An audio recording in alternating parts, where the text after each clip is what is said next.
Para mediados de 1981, los vaivenes políticos y el fracaso económico agotan las perspectivas del régimen. Muchos sectores de la sociedad empiezan a salir de un largo letargo, las actividades culturales se reactivan y el periodismo crítico reaparece. En medio del incipiente clima de apertura, los principales partidos forman la multipartidaria, un acuerdo político que exige el retorno a la democracia y la realización de elecciones libres para 1984. Con la presión política y el descontento popular en aumento, en vísperas de 1982, asume la presidencia el general Leopoldo Fortunato Galtieri. Con Galtieri vuelven las definiciones duras y el discurso ultramilitarista de la dictadura.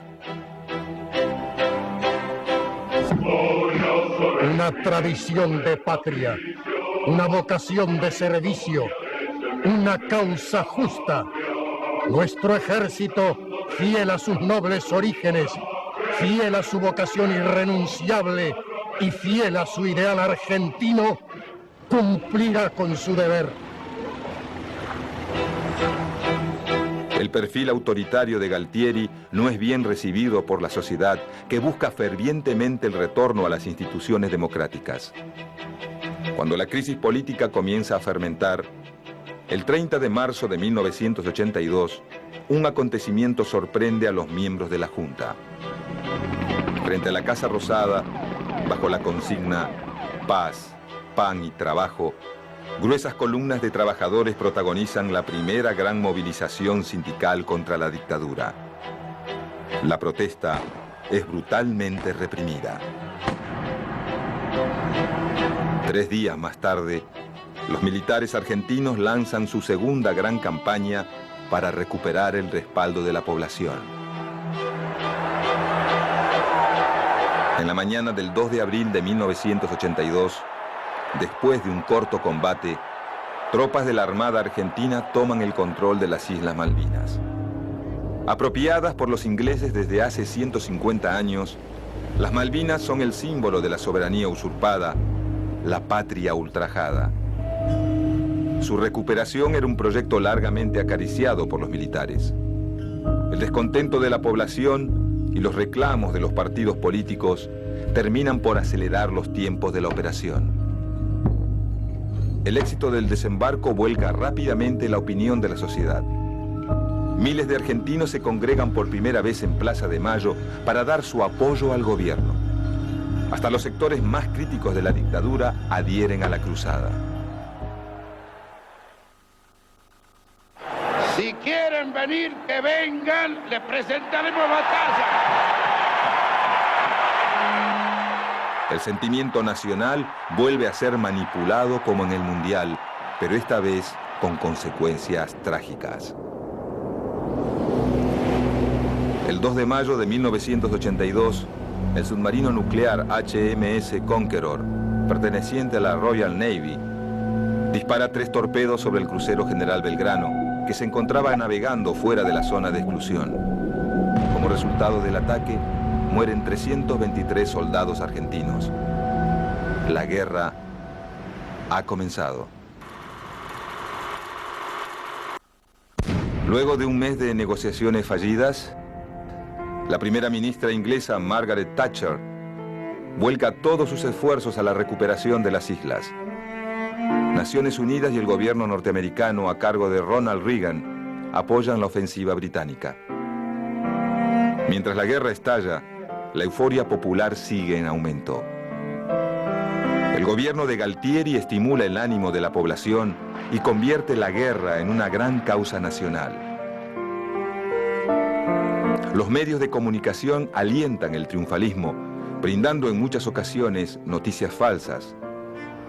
Mientras en todo el país, la sociedad entera se moviliza recolectando dinero, donando sangre, bienes y víveres diversos. En Malvinas, miles de soldados argentinos, muchos de ellos conscriptos sin entrenamiento, mal armados y peor alimentados, se baten en lucha contra un ejército profesional y bien preparado. El resultado de la contienda desigual no se hace esperar.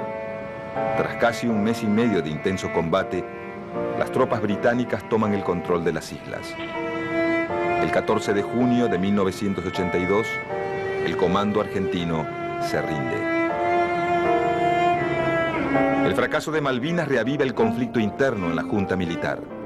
La irresponsabilidad con que fue conducida la operación y la suerte corrida por los combatientes precipita la caída de Galtieri, quien es rápidamente removido de su puesto. 2 días después de la rendición, los miembros de la Junta Militar convocan a la multipartidaria para negociar la transición hacia la democracia. En julio de 1982, asume la presidencia el general Reinaldo Vignone. Meses más tarde, presionado por partidos y sindicatos, el nuevo presidente llama a elecciones para octubre del año siguiente. Tras casi 7 años de represión y de silencio, la política vuelve a las calles. Y mientras el régimen inicia su retirada, la olla de sus crímenes comienza a destaparse.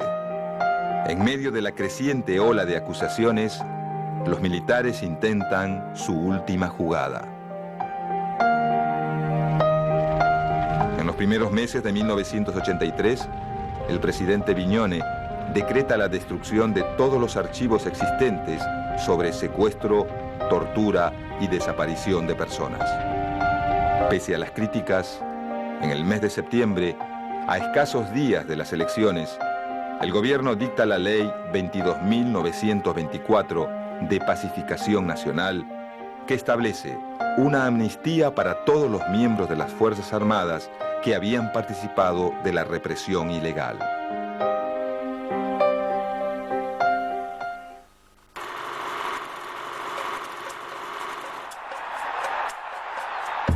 Mientras tanto, el calor de la campaña gana las calles y los actos masivos vuelven a ser protagonistas, aún con el estado de sitio vigente.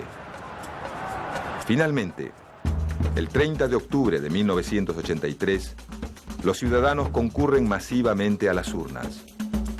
Al cierre del escrutinio y ante la sorpresa de la opinión pública que esperaba un nuevo triunfo del peronismo, Raúl Alfonsín, candidato por la Unión Cívica Radical, triunfa con el 52% de los votos, convirtiéndose así en el nuevo presidente de los argentinos. La pesadilla de la dictadura cierra su capítulo final. Comienza una nueva etapa para el país. Las expectativas puestas en el nuevo gobierno son muchas, pero los años de la dictadura dejan un saldo muy difícil de remontar. El brutal crecimiento de la deuda externa y la destrucción planificada de la industria nacional hipotecan el futuro de varias generaciones de argentinos. La persecución política, el vaciamiento cultural y el uso del miedo y la sospecha como herramienta de control dejan huellas imborrables en el comportamiento de la sociedad. Pero el testimonio más cruel de la actuación de la dictadura son los 30.000 desaparecidos y los más de 600 muertos de Malvinas. Ellos son la clara evidencia de un cambio político, social y económico impuesto por medio de la violencia y la muerte.